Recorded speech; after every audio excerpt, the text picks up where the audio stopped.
കായംകുളം നഗരസഭയിൽ മാലിന്യ സംസ്കരണത്തിനുള്ള വാഹനം വാങ്ങുന്നതുമായി ബന്ധപ്പെട്ട് നഗരസഭാ ചെയർപേഴ്സൺ 27 ലക്ഷം രൂപയുടെ അഴിമതി നടത്തിയെന്നാരോപിച്ചും വിജിലൻസ് അന്വേഷണം ആവശ്യപ്പെട്ടും കായംകുളം നഗരസഭ UDF പാർലമെന്ററി പാർട്ടിയുടെ നേതൃത്വത്തിൽ നഗരസഭയ്ക്ക് മുന്നിൽ ധർണ നടത്തി. നഗരസഭയിൽ ഇത്തരമൊരു അഴിമതി ആദ്യമാണെന്ന് UDF കൗൺസിലർമാർ പറഞ്ഞു. കായംകുളം നഗരസഭയിൽ മാലിന്യ സംസ്കരണത്തിനുള്ള വാഹനം വാങ്ങുന്നതുമായി ബന്ധപ്പെട്ട് നഗരസഭാ ചെയർപേഴ്സൺ 27 ലക്ഷം രൂപയുടെ അഴിമതി നടത്തിയെന്ന് UDF ആരോപിച്ചു. അഴിമതിയിൽ വിജിലൻസ് അന്വേഷണം ആവശ്യപ്പെട്ട് കായംകുളം നഗരസഭ UDF പാർലമെന്ററി പാർട്ടിയുടെ നേതൃത്വത്തിൽ ധർണ നടത്തി.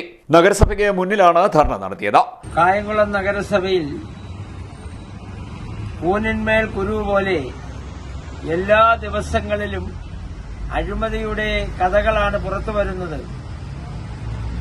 കഴിഞ്ഞ ദിവസം 27 ലക്ഷം രൂപ നഗരസഭയോ ഭരണ നേതൃത്വത്തിന്റെ ഒത്താശയോടുകൂടി യാതൊരുവിധ അംഗീകാരവുമില്ലാതെ പാൻ കാർഡ് പോലുമില്ലാത്ത ഒരു കമ്പനിക്ക് മലം സംസ്കരിക്കുന്ന വാഹനം വാങ്ങിക്കാനെന്ന പേരിൽ അതിന്റെ വിലയോ മറ്റു കാര്യങ്ങളോ സംവിധാനങ്ങളോ ഒന്നും ആലോചിക്കാതെ കൊടുത്ത വിവരം കൌൺസിലിൽ ഭരണകക്ഷി അംഗങ്ങൾ തന്നെ ഉന്നയിച്ച് ബഹളം വെച്ച് അതിന്റെ നിജസ്ഥിതി മനസ്സിലാക്കാൻ ഞങ്ങൾ വിജിലൻസ് അന്വേഷണം ആവശ്യപ്പെട്ടിരിക്കുകയാണ്.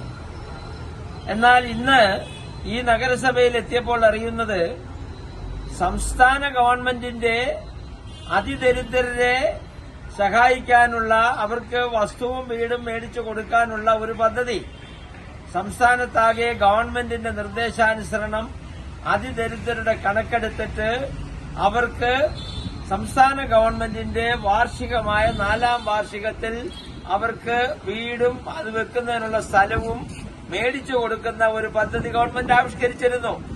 കായംകുളം നഗരസഭയുടെ സെൻസസ് പ്രകാരം ഇവിടെ 29 ആളുകളെയാണ് അതിനുവേണ്ടി തെരഞ്ഞെടുത്തത്.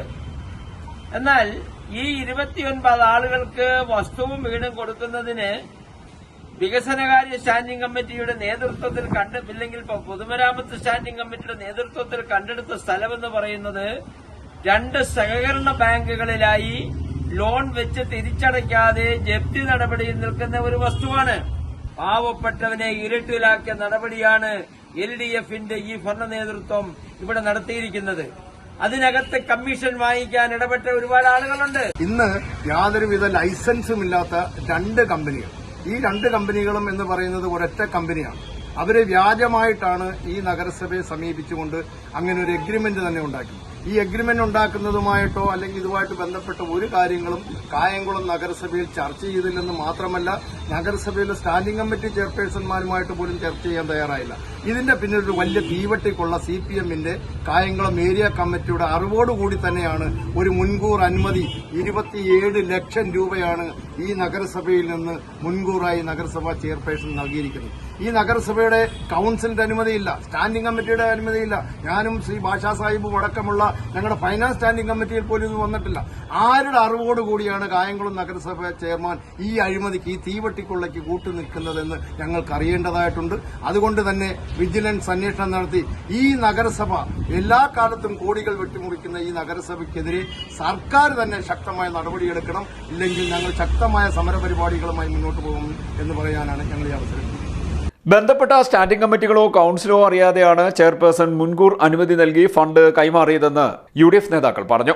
സംസ്ഥാനത്തെ ഒരു നഗരസഭകളിലും ഇതേവരെ ഒരു ഭരണാധികാരികളും കാട്ടാത്ത അഴിമതിയാണ് കായംകുളം നഗരസഭയിൽ ചെയർപേഴ്സൺ നടത്തിയിരിക്കുന്നതെന്നും UDF നേതാക്കൾ പറഞ്ഞു. നഗരസഭയിലെ LDFന്റെ ഒരു കൌൺസിലർമാരെ പോലും അറിയിക്കാതെ CPM കായംകുളം ഏരിയ കമ്മിറ്റിയുടെ അറിവോടെയും സമ്മതത്തോടെയുമാണ് ഈ കൊള്ള നടന്നിരിക്കുന്നതെന്നും ഈ കൊള്ളയിൽ അടിയന്തരമായി വിജിലൻസ് അന്വേഷണം വേണമെന്നും UDF കൌൺസിലർമാർ പറഞ്ഞു.